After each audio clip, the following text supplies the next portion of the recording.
Look, as the polls continue to tighten, it's clear the Premier is a drag on Labor's vote. Yesterday, we saw both the opposition and the government have their formal campaign launches for the election, which is now just under a fortnight away.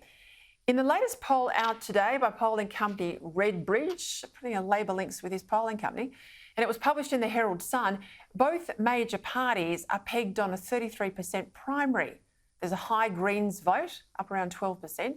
But here's where it's interesting. Still, 10.4% of Victorians are undecided, and there's around another 10% of the vote for minor parties and independents. What that says to me is that depending on how these votes break, this election could go either way. When you look then at motivating issues, health was front and centre. Now, traditionally, health's always been in the Labor column, but when asked if Victoria's health system was in crisis, a whopping 73% of voters said, yes, it is.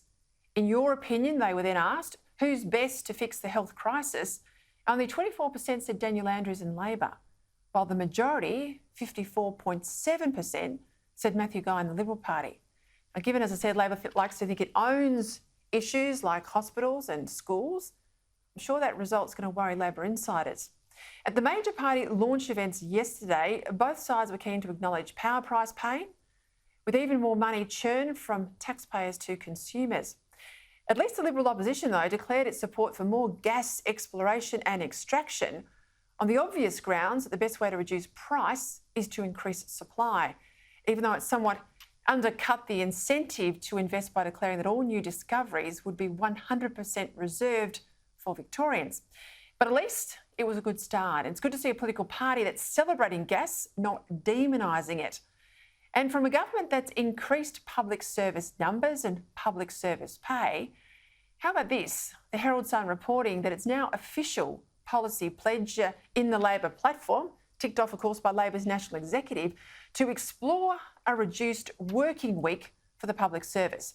That's right, in a state where most public servants have been working from home for the past 2 and a bit years, and where few public services actually work as they should, there's now a plan to give public servants 5 days' pay for 4 days' work.